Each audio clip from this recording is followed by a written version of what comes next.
Assalamualaikum warahmatullahi wabarakatuh. Alhamdulillah pada sore kali ini ngabuburitnya akan ditemani oleh saya, Imas, yang sedikit banyak akan menyampaikan perihal sebuah tema yang sebetulnya sudah ditentukan. Namun nanti akan kita kupas tuntas lebih dalam lagi insya Allah. Tema ini khusus muslimah, jadi semoga kalaupun ada yang bukan muslimah di sini, dalam artian muslim, bisa mengambil sedikit banyak manfaat. Alhamdulillahirabbil alamin, assalatu wassalamu ala asyrofil anbiya'i wal mursalin wa ala alihi washabihi ajma'in, amma ba'd. Muslimah di zaman milenial. Muslimah di zaman milenial kali ini sangat kental sekali dengan identitas saya pribadi ataupun perempuan-perempuan sekarang, karena memang kita ini memiliki tantangan yang berbeda di setiap zaman, sehingga apalagi sekarang sering dibilang zaman akhir ya, lebih banyak lagi godaannya, lebih banyak lagi tantangannya yang sulit. Lalu bagaimana, apakah muslimah di zaman milenial ini bisa lah mencapai ataupun menjaga nilai-nilai keislaman di dalam dirinya. Oke. Jadi menurut saya, menurut pandangan pribadi, dua pokok sederhana namun vital dalam membangun karakter ataupun menjawab tantangan zaman sekarang, yaitu adalah dengan ilmu dan juga akhlak. Jadi perempuan ini hendaknya memiliki ilmu dan juga memiliki akhlak yang baik, ataupun bisa disebut sebagai kecerdasan berpikir dan juga kecerdasan emosional. Sehingga jika perempuan ini memiliki dua pokok sederhana namun penting itu, dia akan bisa menjawab tantangan zaman dan juga tetap mempertahankan identitasnya sebagai muslimah di era sekarang. Kemudian berbicara tentang ilmu, kita tidak lepas dengan pendidikan yang mana sudah sebelumnya pada bulan ini kita merayakan Hari Kartini, yang kita tahu bahwa Ibu Kartini adalah tonggak perjuangan emansipasi wanita di Indonesia, yang mana menjadi cikal bakal sehingga kita bisa menikmati, perempuan bisa menikmati pendidikan yang sama dengan laki-laki hari ini. Jadi kita harus bersyukur sekali ya, karena hari ini kita bisa memiliki pendidikan dan juga memiliki keilmuan yang bisa tidak sulit lagi untuk mencari ilmu begitu. Tetapi bagaimana dengan pandangan Islam sendiri? Apakah ada tokoh inspiratif wanita yang mana dia memiliki keilmuan yang sangat mumpuni dan memiliki cerita hidup yang tidak hanya tentang bereproduksi, dalam artian tidak hanya menikah lalu punya anak, tapi beliau juga memiliki kiprah di dalam dunia keilmuan, di dalam karir misalnya. Lah, berbicara seperti itu, saya di sini ingin menyampaikan sebuah kisah, sebetulnya kisah inspiratif dari seorang muslimah. Tepatnya beliau adalah keturunannya Kanjeng Nabi, yang mana beliau ini memiliki keilmuan yang sangat-sangat diakui. Bahkan Imam Syafi'i sering memiliki diskusi, dan juga beliau bahkan sering menganggap ataupun mengatakan bahwa sang perempuan ini adalah gurunya. Ada yang tahu? Beliau adalah Sayyidah Nafisah. Sayyidah Nafisah ini adalah perempuan yang memiliki pengaruh keilmuannya di dua madhab yang berbeda, yaitu madhabnya Imam Syafi'i dan juga madhab Ahmad bin Hanbal. Karena memang pada saat itu beliau memiliki era yang sama dengan Imam Syafi'i dan sebetulnya memiliki akademis ataupun taraf pendidikan yang sama, yaitu berguru kepada Imam Malik di Madinah. Untuk mempersingkat waktu, akan saya ceritakan sedikit banyak tentang Sayyidah Nafisah. Sebetulnya ini sirah sih, cuman bukan sirah, sebuah cerita begitu. Namun saya diharapkan cerita ini bisa membangun karakter positif, membangun semangat yang positif untuk para wanita, bahwa sebetulnya kita itu tidak perlu memarginalkan diri sendiri, tidak perlu membatasi pendidikan diri, Dan juga sebetulnya banyak kok tokoh-tokoh Islam yang memiliki tingkat kecerdasan dan pendidikan yang memberi pengaruh kepada peradaban gitu. Jadi ini sangat menginspirasi sekali karena beliau sangat masya Allah. Baik. Perlu bacakan sirahnya ataupun ceritanya, yaitu dari kitab Syiarul A'lam Nubala. An-Nafisah, As-Sayyidah Nafisah ibnatun Imam Husain Al-Anwar bin Zaid Al-Ablaj bin Imam Hasan bin Imam Ali bin Abi Thalib. Jadi beliau ini keturunan keempat dari Rasulullah, yaitu dari jalur Sayyidina Hasan. Rasulullah kan ada dua, Sayyidina Hasan, kemudian Sayyidina Husain. Ini dari jalur Sayyidina Hasan. Waladat fi Makkah Al-Mukarramah. Beliau ini dilahirkan di Makkah Al-Mukarramah pada tahun 1145 Hijriah. Yang mana dari kelahirannya ayah dan ibunya sangatlah bangga dan bahagia. Karena apa? Karena Sayyidah Nafisah ini ketika lahir, ayah dan ibunya mendapatkan mimpi dari Rasulullah bahwa berisi seperti ini. Inni radin ala ibnati Nafisah biridhaika 'alaiha wa annallah radin anha biridhaiha 'alayya. Bayangkan ketika lahir langsung mendapatkan ridho Nabi dan ridho Allah Subhanahu wa taala. Beliau yang berarti seperti ini, bahwa ini maksudnya Nabi itu ridho kepada anakmu yang bernama Nafisah karena kamu ridho kepadanya. Kemudian sehingga Allah itu ridho kepada Nafisah karena Nabi juga ridho kepada Nafisah, begitu. Subhanallah. Kemudian nasya'at fi Makkah hatta sahabaha abuha ma'a ummiha il Madinah al-Munawwarah. Beliau itu besar di kota Mekah sampai kedua orang tuanya pindah kepada kota Madinah. Fakana tadhabu ila Masjid Nabawi wa tasma'u ila syuyukhihi.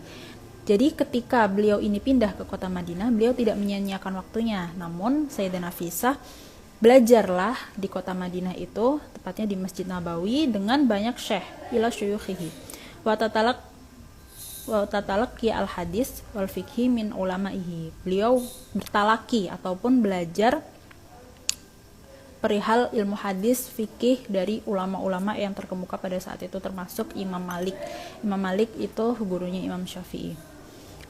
Hatta laqabaha an-nasu bilaqabi Nafisatul ilmi. Sampai-sampai Sayyidah Nafisah itu mendapatkan laqab ataupun julukan Nafisatul ilmi. Karena apa? Karena saking dia ini alamahnya. Padahal qabla an tasila li sinni zawaj. Dia ini sudah alim, beliau sudah alim bahkan sebelum usia menikah. Beliau ini ketika di Arab itu zaman dulu seorang perempuan yang sudah balik, dalam artian sudah haid, itu sudah masuk usia menikah. Sedangkan Sayyidah Nafisah sebelum masuk usia itu, beliau sudah memiliki ilmu yang sangat mumpuni dan juga melebihi perempuan-perempuan di masanya. Hatta balagot mabalighin nisa. Wa asyad fil Madinah la tufariqul haram an-nabi qari'atan dzakiratan. Dan ketika beliau itu hidup di kota Madinah, beliau tidak pernah lepas dari Masjid Nabawi, dalam artian selalu qari'atan dzakiratan, setiap hari itu membaca dan menghafal. Beliau itu memang tekun dari lahir, sehingga tidak heran jika keilmuannya itu tidak diragukan lagi. Beliau pun juga haji sebanyak 32 kali dengan berjalan kaki, Masya Allah. Kemudian setelah semasa hidupnya, akhirnya sampai juga beliau pada usia menikah, yang mana dalam pernikahannya ini beliau juga kontroversial, bukan kontroversial dalam hal negatif, tapi karena beliau ini sangat terkenal dengan alimnya, dengan kebaikannya, dengan sifat kesempurnaannya, sehingga banyak lelaki yang ingin meminangnya, namun kepada ayahnya, oleh ayahnya tidak diterima, entah dengan alasan apa, hingga suatu saat muncullah ataupun melamarlah Ishaq bin Imam Ja'far As-Shadiq, yang mana beliau ini keturunan Rasulullah dari enam ke bawah, sehingga jika diurutkan kepada Sayyidah Nafisah itu calon suaminya adalah keponakannya, karena Sayyidah Nafisah ini urutan keempat, sedangkan Sayyidina Ishaq itu urutan keenam dari Al-Husaini. Jika Sayyidah Nafisah dari Al-Hasani, Sayyidah Ishaq dari Al-Husaini, sehingga perkawinan keduanya ini menimbulkan ataupun membuat dua qabilah bersatu, yaitu qabilah Hasan dan juga qabilah Husain. Tetapi tidak semudah itu. Pada ketika Sayyidina Ishaq ini melamar Sayyidah Nafisah, beliau ini tidak semerta-merta langsung diterima, karena Sayyidina Nafisah itu diam saja. Ketika Sayyidina Ishaq melamarnya, beliau diam saja, sampai pada akhirnya Sayyidina Ishaq ini langsung mengadu ke Rasulullah bahwa dia ini ingin menikahi Sayyidah Nafisah dan sangat-sangat warubah dan sangat-sangat menyukai Sayyidah Nafisah, sehingga tetapi pada saat itu Kanjeng Nabi langsung faswamat walam yarjawaban faqama Ishaq min indihi tawajuhi ila hijratin nabawiyah asy-syarifah. Kemudian Kanjeng Nabi itu langsung di dalam mimpi ayahnya Sayyidah Aisyah, Sayyidah Nafisah, beliau berkata bahwa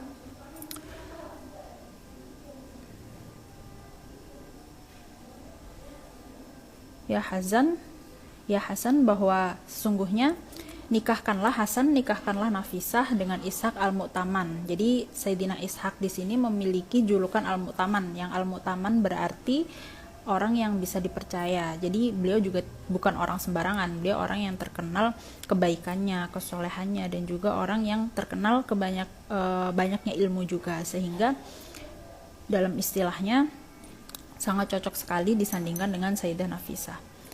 Kemudian pada saat itu, setelah menikah, Sayyidah Nafisah dikaruniai dua anak, yaitu adalah Qasim dan juga Ummi Kulsum, laki-laki dan perempuan.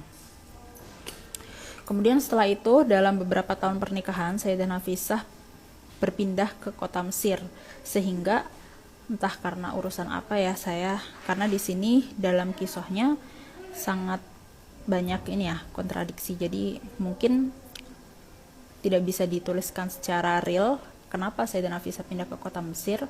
Namun pada akhirnya beliau kan nanti meninggal juga di kota Mesir, dan beliau ketika berpindah ke kota Mesir, banyak sekali rakyat Mesir yang sangat menyukai kedatangannya, karena sudah sangat masyhur sekali bahwa beliau ini meskipun perempuan, memiliki keilmuan yang amat mumpuni dan juga memiliki kesempurnaan yang jarang dimiliki banyak orang. Kemudian beliau berpindah sumarohala il Misri fi Ramadan pada tahun 193 Hijriah fi ahdi Harun ar-Rasyid, pada saat kepemimpinan Imam Harun ar-Rasyid. Sangat masyhur sekali Imam Harun ar-Rasyid itu kan Abu Nawas itu ya. Lah, ketika beliau ini pindah di kota Mesir, beliau tinggal di rumahnya Ummu Hani yang amat luas sekali. Kemudian sampai-sampai setiap hari beliau itu mendapatkan orang yang ingin mengambil ilmu dari beliau.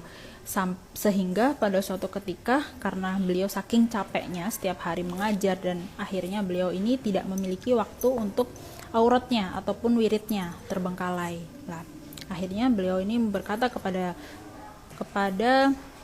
masyarakat bahwa inni kuntu qad i'tazamtu al-maqam indakum ghayra anni imra'atun dha'ifah wa qad takassara hawli an-nasu fashaghaluni an awradi wa jam'i zadi ma'adi wa qad zada hanini ila rawdati jaddil Mustafa. Beliau ini sebetulnya suka berada di kota Mesir, namun karena saya itu hanya perempuan yang lemah, waqad takatsara haulin nasu fasyaghuluni an auradi, karena saya itu sering sekali berkiprah pada sosial, maksudnya menasyrul ilmi, kemudian mengatasi ataupun meladenilah masyarakat, ngopeni masyarakat, sampai fasyaghuluni an auradi, sampai hal itu menyibukkannya ataupun melalaikannya dari auratnya, yakni zikir-zikirnya, ibadahnya, karena saking sibuknya. Dan saya juga sangat merindukan kampung halaman, intinya minta pulang ngoten. Namun kemudian seorang wazir ataupun menteri di sana menjamin Sayyidah Nafisah, sehingga Sayyidah Nafisah tidak lagi terus menemui tamu setiap hari, namun beliau bisa dijadwalkan gitu. Lah, Wa kana Imam Asy-Syafi'i fi zamaniha idza marida yarsilu laha liyas alaha ad-du'a fala yarji'u ar-rusul ila waqad syafa asy-Syafi'i min maradihi. Di sini pada saat itu ketika Sayyidah Nafisah sudah berada di Mesir, Imam Syafi'i sekitar 5 tahun kemudian beliau juga pindah ke Mesir dari kalau tidak salah dari Yaman. Beliau itu kan pernah jadi menteri, kurang lebih seperti itu sih. Intinya Imam Syafi'i berpindah ke kota Mesir itu juga karena salah satunya adalah saya mendengar tentang Sayyidah Nafisah dan beliau ingin memiliki diskusi secara langsung dengan Sayyidah Nafisah. Wa kana Imam Asy-Syafi'i fi zamaniha idza marido. Jadi ketika Imam Syafi'i sakit pada zaman itu, beliau itu selalu meminta doa kepada Sayyidah Nafisah, sehingga ketika Imam Syafi'i meminta doa kepada Sayyidah Nafisah bahkan sebelum utusan itu pulang, waqad syafa asy-Syafi'i min maradihi, dan sebelum utusannya yang disuruh itu pulang untuk memintakan doa, Imam Syafi'i itu selalu sudah sembuh. Kemudian falamma marida maraduhu alladhi mata fihi arsala li Sayyidah Nafisah yas'aluha ad-du'a ka'adatihi faqalat matta'ahu Allah bin nadhari ila wajhil karim. Lah, tapi suatu ketika Imam Syafi'i ini sakit, kemudian Sayyidah Nafisah mengetahui Sayyidah Nafisah dimintai doa, tetapi beliau tidak memberikan doa seperti biasanya. Beliau justru berkata, mata'ahullah bin nadhari ila wajhil karim. Semoga Imam Syafi'i ini nanti di hari kiamat ataupun di akhirat mendapatkan keagungan, keuntungan atau keistimewaan untuk melihat zatnya Allah, karena nanti di akhirat itu sesuatu yang paling agung adalah ketika seseorang hamba diberi keistimewaan untuk melihat Allah secara langsung. Fa'alima Asy-Syafi'i bidanau ajalihi. Maka Imam Syafi'i dengan seperti itu mengetahui bahwa ternyata ajalnya sudah dekat. Akhirnya beliau ini berwasiat wa ausa Asy-Syafi'i an tusalliya alaihi as-Sayyidah Nafisah fi janazatihi. Beliau berwasiat bahwa Imam Syafi'i ingin disolati jenazahnya oleh Sayyidah Nafisah, sehingga ketika beliau ini nanti meninggal, jenazahnya itu dilewatkan di depan rumahnya Sayyidah Nafisah. Ini perempuan. Imam Syafi'i meminta disolati kepada perempuan, yang mana perempuan ini sangat alim sekali, dan beliau ini sebetulnya tidak hanya sesingkat itu. Sayyidah Nafisah dan Imam Syafi'i sering berada dalam diskusi, dan juga Sayyidah Nafisah ini membuat Imam Syafi'i atau membantu Imam Syafi'i dalam mencetuskan hukum, kemudian membuat kitab-kitabnya, sehingga sebetulnya asarnya ilmu Sayyidah Nafisah itu ada dalam 2 madhab seperti yang saya paparkan tadi, yaitu Syafi'iyah dan juga Imam Ibnu Hanbal. Sehingga apa yang kita pelajari hari ini, madhab yang kita anut hari ini sebetulnya itu ada peran perempuan di dalamnya, sehingga kita para perempuan jangan memarginalkan diri ataupun mengkerdilkan diri bahwa saya perempuan, saya tidak perlu ini dan itu. Tidak, perempuan ini justru sebagai tonggak ataupun tolak ukur peradaban, karena dia akan menghasilkan anak-anak dan juga kualitas anak-anak tersebut ada pada dirinya. Begitu. Kemudian pada saat meninggalnya Sayyidah Nafisah, beliau ini bahkan menggali kuburannya sendiri. Dalam artian beliau menghatamkan Quran banyak sekali di dalam kuburan yang beliau gali itu. Begitu. Dan keistimewaannya itu sangat banyak sekali. Seperti salah satunya adalah karomahnya beliau ini. Pada suatu ketika ada seorang Yahudi yang tinggal di rumahnya. Kemudian orang Yahudi itu sibuk bekerja dan menitipkan anaknya yang lumpuh sejak lahir. Anaknya itu sudah lumpuh sejak lahir kepada Sayyidah Nafisah. Sayyidah Nafisah ini akhirnya cukup menjaga, tetapi beliau sambil melaksanakan wudhu dan sholat. Tidak sengaja air wudhu yang digunakan oleh Sayyidah Nafisah ini mengenai kakinya ataupun kaki perempuan Yahudi, anak dari orang Yahudi yang lumpuh itu dari lahir. Seketika itu juga lumpuhnya hilang dan langsung bisa berlari. Kemudian pergilah ke orang tuanya memaparkan bahwa sesungguhnya ini semua adalah berkat Sayyidah Nafisah, sampai akhirnya orang-orang Yahudi itu, keluarga Yahudi itu masuk Islam. Begitu. Kemudian sifatiha asy-syakhsiyah, sifat ataupun karakter dari Sayyidah Nafisah sendiri. Beliau itu kanat min afdolin nisa fi riayatin zaujiha wa baitiha. Beliau itu adalah seorang perempuan yang sempurna dalam mengurus rumahnya ataupun mengurus suaminya. Jadi beliau ini sangat-sangat bisa menyeimbangkan. Beliau memiliki keilmuan, kemudian berkiprah. Beliau juga sering berdiskusi dengan mujtahid yaitu Imam Syafi'i, tapi beliau itu juga sangat baik sekali dalam mengatur rumah tangganya. Jadi tidak ada yang terbengkalai. Lah, yang seperti ini tidak bisa dilakukan tanpa kekuatannya Gusti Allah, tanpa diberi kekuatan oleh Allah. Seperti halnya Imam Nawawi yang mengarang sangat banyak sekali kitab. Namun beliau seharusnya dalam umurnya yang singkat itu tidak cukup ya, karena sangat banyak sekali karangannya. Tetapi karena Allah mampukan dan Allah yang memberikan waktu tambahan mungkin, sehingga dimampukan beliau ini melakukan banyak hal dalam waktu yang singkat. Begitulah keutamaannya umat Muhammad. Umat Muhammad ini memang umurnya singkat-singkat, namun ketika Allah itu memberikan istimewa seperti malam Lailatul Qadar, ibadahnya lebih seperti 1000 bulan lah. Di sini menunjukkan bahwa keistimewaan, bahwa kita tidak kalah dengan umat-umat Nabi sebelumnya, begitu. Kemudian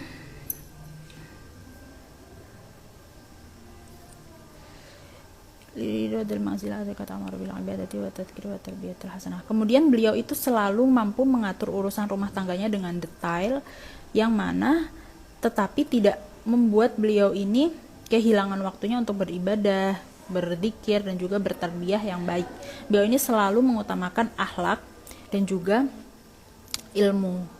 Jadi memang dua komponen tadi yang saya sebutkan, yaitu kecerdasan berpikir dan juga kecerdasan emosional, itu sangat penting sekali untuk menjawab tantangan zaman. Meskipun kita tidak akan pernah bisa menyamai Sayyidah Nafisah, namun pada prakteknya kita sebagai perempuan ini jangan sampai merasa tidak perlu melakukan apapun, begitu.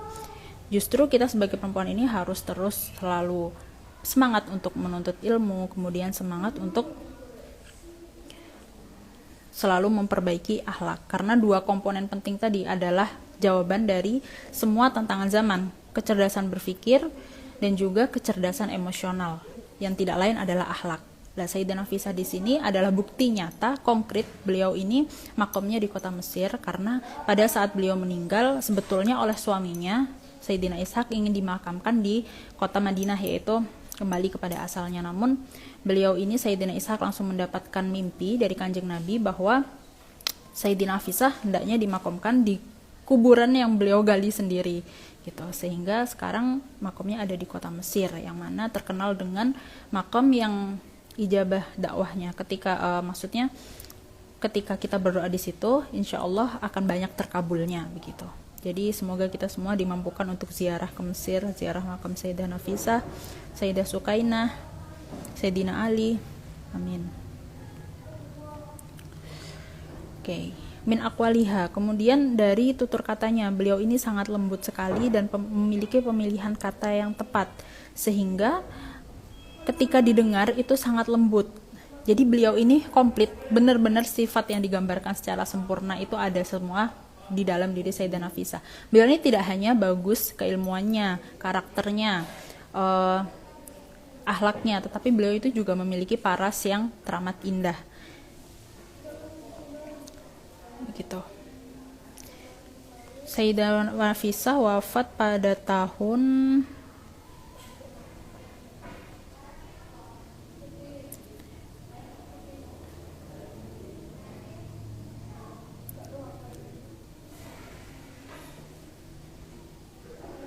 di sini tidak dijelaskan. Ya, begitu. Jadi apa yang cerita yang saya sampaikan di sini, saya harap bisa menjadi motivasi bagi perempuan-perempuan di luar sana yang ingin yang mulai kendor, ataupun perempuan muslimah milenial yang mulai berat dengan tantangan zaman, yang mulai hidupnya ini terasa lebih banyak tidak menyenangkannya dibanding menyenangkannya.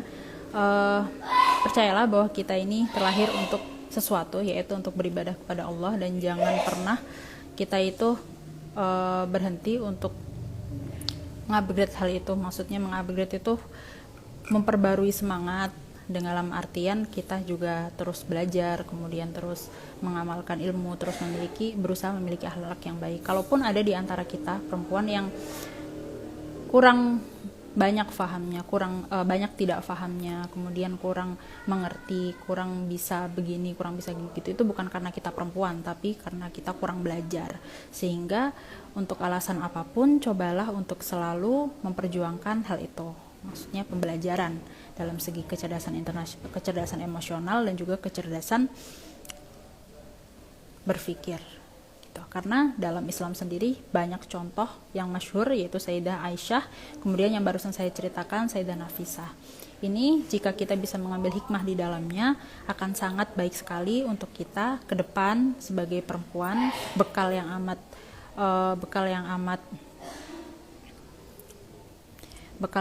luar biasa ya. Karena kita ini sebetulnya sebelum kita banyak perempuan-perempuan inspiratif yang bisa dicontoh gitu. Saking aja mungkin karena kita kurang mengetahui ceritanya, yang kita ketahui konsumsi sekarang adalah media barat, sehingga kurang orang membahas tentang perjuangan-perjuangan Islam dan tokoh-tokoh Islam, bahkan perempuan yang inspiratif gitu. Oke, kurang lebihnya saya mohon maaf. Cukup ini yang bisa saya sampaikan. Insya Allah besok akan disambung lagi dengan tema yang tidak jauh berbeda, namun dengan komposisi yang sedikit diubah begitu. Jadi saya kurang lebihnya mohon maaf. Assalamualaikum warahmatullahi wabarakatuh.